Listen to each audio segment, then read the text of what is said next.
Hello friends, आप सभी का स्वागत है Rikhari study point YouTube channel में। दोस्तों, आज की इस वीडियो में बात करूंगा मैं उत्तराखंड पॉलिटेक्निक 2024 सेमेस्टर रिजल्ट के बारे में। देखिए, रिजल्ट के बारे में बात करने से पहले आज की इस वीडियो में हम चर्चा करने वाले हैं कि आपकी कापियों का मूल्यांकन किस प्रकार किया जा रहा है। मतलब किस प्रकार आपको अंक दिए जा रहे हैं, किस स्थिति में आपकी बैक आ सकती है और आप किस स्थिति में पास हो सकते हैं। तो सारी जानकारी इस वीडियो में आपको देने वाला हूँ उत्तराखंड पॉलिटेक्निक 2024 से जुड़ी हुई, रिजल्ट से जुड़ी हुई, कॉपियों के मूल्यांकन से जुड़ी हुई कि किस प्रकार कॉपियाँ जांची जा रही हैं, अंक कैसे दिए जा रहे हैं आपको। उसके बाद बैक किस स्थिति में आएगी आपकी, बैक किस स्थिति में नहीं आ सकती है, और जिन्होंने बैक दिया है क्या उनका इस बार बैक क्लियर होगा। तो चलिए दोस्तों, वीडियो को स्टार्ट करते हैं। उससे पहले चैनल को सब्सक्राइब कर दीजिए, इस वीडियो को लाइक करें और जो भी आपके मन में डाउट हो उसे कमेंट कर सकते हैं। और इस वीडियो को कम से कम 2 दोस्तों के बाद आप शेयर ज़रूर करें और लाइक ज़रूर करें। चलिए, आपको मैं जानकारी देने वाला हूँ कि आपकी कापियों का मूल्यांकन किस प्रकार होगा। देखिए, तो समझिए मेरी बात को, लेते हैं हम उदाहरण के माध्यम से लेते हैं, उदाहरण को लेंगे हम, फिर समझेंगे अच्छे से। देखिए, मान के चलिए कोई एक नॉर्मल बच्चा है, ठीक है, कोई एक नॉर्मल बच्चा है, कोई एक नॉर्मल बच्चा है, वो लिख के आया, ठीक है। उसने स्टार्टिंग में उसने क्वेश्चन लिखे अपने, जो कुछ उसे आया उसने लिखा है। मतलब जो कुछ उसे आया थोड़ा बहुत ही सही, मतलब नाम मात्र नहीं लिखा, मतलब कुछ लिखा है, कुछ तो करके आया अपनी कॉपी में, तो उस छात्र को अंक ज़रूर मिलेंगे। देखिए, चाहे उसने 7 नंबर का सवाल हो, चाहे 6 नंबर का सवाल हो, चाहे 5 नंबर का सवाल हो, चाहे 3 नंबर का सवाल हो, कोई भी सवाल हो, चाहे कितने भी अंक का हो, अगर उस छात्र ने उसको अटेम्प्ट किया है, उसको करने का प्रयास किया है, तो उस छात्र को अंक ज़रूर मिलेंगे। ये किसी की ताकत नहीं हो सकती जो अंक आपको ना दे। लेकिन जिस छात्र ने स्टार्टिंग में कुछ सही लिखा है, उसके बाद उसने कुछ गलत भी लिखा हो, तो तब भी छात्र को अंक दिए जाएंगे। ये नॉर्मल बच्चे की बात कर रहा हूँ। अगर एक टॉपर बच्चा है तो वो तो पास हो ही जाएगा, वो तो एक अच्छे अंक के लिए जाएगा आगे, उसने तो पास हो ही जाना है। टॉपर की बात हम नहीं करने वाले इस वीडियो में। नॉर्मल बच्चे की कापियों का मूल्यांकन किस प्रकार से वो करेंगे, और बैक जिन्होंने इस बार दिया क्या उनका क्लियर होगा। तो ठीक है, आप कॉपियों का मूल्यांकन समझो। बेसिक है, देखो 75 नंबर का आपका पेपर होता है। अगर जिस बच्चे ने 75 में से 75 पूरा पेपर अटेम्प्ट किया हो, 75 में से 75 पेपर अटेम्प्ट किया हो और पेपर से जुड़ी बातें कुछ लिखी हों, तो बच्चा ज़रूर पास होगा, 100% पास होगा, अंक आपको दिए जाएंगे। 75 में से एग्जामिनर आपको 20 नंबर, 30, 22 नंबर, 25 नंबर ज़रूर देके जाएगा। और जिस बच्चे ने शुरुआती पन्नों में कुछ अन्य गलत लिखा हो, ऐसी बातें लिखी हों जो जिसे देखकर एग्जामिनर चिढ़ जाए, तो छात्रों को ज़रूर बैक देगा। ये आप समझ लीजिए मेरी बात। आपको स्टार्टिंग वाले पन्ने अच्छे लिखे होने चाहिए आपको, मतलब 2 से 4 पन्ने जो भी हों आपके बिल्कुल सही लिखे होने चाहिए। थोड़े बहुत अच्छी बातें होनी चाहिए उसमें, सब्जेक्ट से जुड़ी बातें होनी चाहिए। अगर सब्जेक्ट से जुड़ी बातें नहीं होती हैं, अगर आप इधर उधर की बातें लिख रहे हो स्टार्टिंग के पन्नों में, तो एग्जामिनर समझ जाएगा ये बच्चा बेवकूफ़ है, नालायक है, किसी पढ़ा नहीं है इसने बिल्कुल। मतलब एग्जामिनर समझ जाएगा किसने कुछ पढ़ा नहीं है। उस स्थिति में आपको बैक अवश्य आनी है, अवश्य आनी, इसमें कोई दोहराई नहीं। तो मतलब मेरा कहने का मतलब यही है कि जिस बच्चे ने लिखा है, कुछ थोड़ा बहुत ही लिखा है, चाहे उसने पेपर पूरा अटैम्प्ट किया होने से पहले, पेपर पूरा अटैम्प्ट किया है, तो आपके पास होने का चांस बढ़ जाएंगे। अगर आपने पेपर 75 में से 50 नंबर का पेपर किया है और आप तुलना करें कि मेरे 19 नंबर 20 नंबर हो, तो उस स्थिति में आप बैक आपकी ज़रूर आनी। वो एग्जामिनर भी कहेगा इस बच्चे ने पूरा पेपर ही अटैम्प्ट नहीं किया, तो मैं इसे 19-20 नंबर दे के जाऊँ कहाँ दूँ मैं। तो पेपर अटैम्प्ट पूरा किया होना चाहिए, उससे जुड़ी हुई थोड़ी बातें लिखी होनी चाहिए। अगर आप पहले पन्नों में इधर उधर की बातें लिखेंगे तो समझो बैक आपकी है।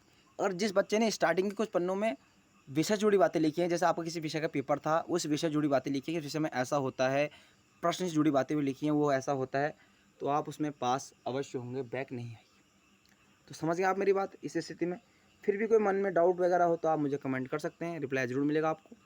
उसके बाद एक बात अब बता दूं मैं आपको बैक के बारे में। देखो काफ़ी छात्रों को पिछले बार बैक आई होगी, उनसे आप पूछ लेना कि बैक किस कारण से आई, कि लिखा था नहीं लिखा था। वो कहेंगे हमने भरसक लिखा था, वो कहेंगे हमने 10 पन्ने लिखे थे, 12 पन्ने लिखे, फिर हमारे बैक आई। तो क्यों आई है? क्योंकि लिखती ऐसी ऐसी चीज़ें जो विषय जुड़ी हुई नहीं, प्रश्न से जुड़ी है नहीं, तो ये बैक आती है। अब सुनिए, अब बैक का सीन क्या होता है। देखो, इस बार एग्जामिनर नहीं चाहता कि आपको वो बैक दे, एग्जामिनर नहीं चाहता। देखो अब बैक की बात करूँगा मैं, बैक की बात करूँगा, बैक एग्जाम में देखिए, बैक एग्ज़ाम की बात करूँगा। देखो क्योंकि आपको एक बार आप बैक दे चुके हैं, बैक एग्जामिनर का मूड नहीं होता बैक देने का, मतलब फेल करने का इरादा नहीं होता, वो दोबारा बैक नहीं देगा आपको। तो होता क्या कि समझिए, जिस बच्चे ने इस बार लिखा है, चाहे थोड़ा बहुत लिखा है, सही लिखा है, हैंड राइटिंग अच्छी है उसकी, उसने प्रश्नों को मिला के लिखा है, पूरा पेपर कोशिश किया है, तो उसको मैं गारंटी दे रहा हूँ कि 100% क्या वो पास होगा, उसकी बैक नहीं आएगी।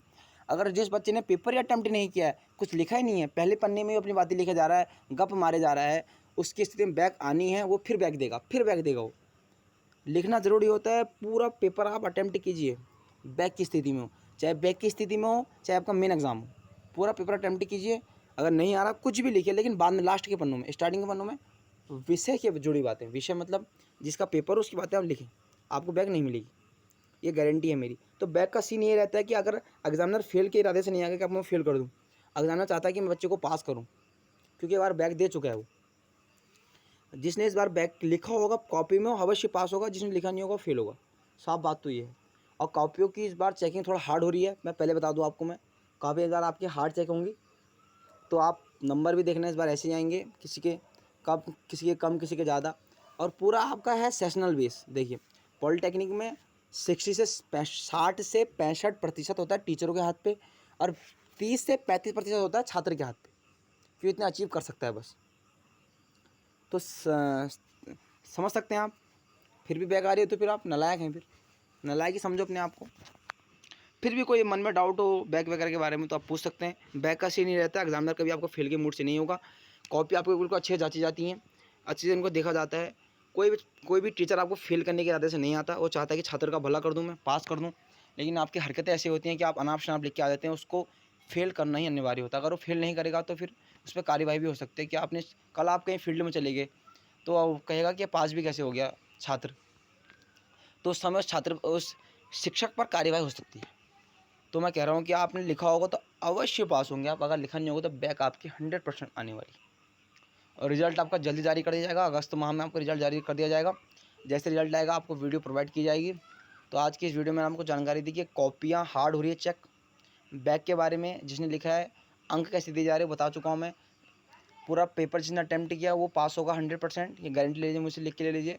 चाहे इसने और जिसने स्टार्टिंग के 4 पन्ने बेहतरीन लिखे हैं, चाहे उसने सब विषय जुड़ी बातें लिखी हैं, गप सप नहीं मारे 4 पन्नों में, तो पास जरूर होगा। लेकिन जिसने शुरुआत में ही गप मारना चालू कर दिया है, इधर उधर की बातें लिख रहा हो, तो छात्र बैक देगा, अवश्य देगा, चाहे उसने पूरा पेपर ही क्यों ना किया बैक देगा। टीचर पास कैसे करेगा आपको ये बताओ मुझे, टीचर पास कैसे करेगा? टीचर कोई भी टीचर है, आप अपनी कापी देख लेना, आप कभी कॉलेज जाओगे तो अपनी कापी देख लेना, आपको समझ आएगा। पहला आप रफ में लिखते हो तो समझ नहीं आता ना, तो वैसे होता है पेपर का सीन भी। और टीचर आ रहा है आपका, दूर से आ रहा है, कहीं से भी उनको ड्यूटी लगी हो चेक करने में, बस देखते हैं वो खिचड़ पिचड़ है तो मामला वहीं पे जीरो, देखते भी नहीं है पीछे, फिर देखते ही नहीं है। छात्र के स्टार्टिंग के 4 पन्ने देखकर भी वो अनुमान लगाया जाए छात्र किस लेवल का है, इससे कितने अंक दिए जाने चाहिए। तो आई होप ये वीडियो आपको समझ आई हो। फिर भी कोई डाउट हो, कुछ भी हो, क्वेश्चन वगैरह इन्फॉर्मेशन आप मुझसे पूछ सकते हैं। 24 आवर मैं आपके साथ जुड़ा रहूँगा। और आप मुझे इंस्टाग्राम पर भी फॉलो कर सकते हैं। हमारे चैनल का नाम है, बता दूं आपको मैं, टाइप करके आप सर्च कर सकते हैं इंस्टाग्राम पर। आप अगर इंस्टाग्राम पर चलाते हो तो फॉलो कर सकते हैं हमें। मेरा चैनल है इस इंस्टाग्राम पर रिखारी-18, और वो प्राइवेट चैनल है। उसके बाद वहाँ पे इंडिया का फ्लैग लगा हुआ है, हमारे देश का फ्लैग। मेरे चैनल की जो DPS में मेरा इंडिया का फ्लैग लगा हुआ है, और रिखारी-18 करके होगा, हाल ही में खोला गया है।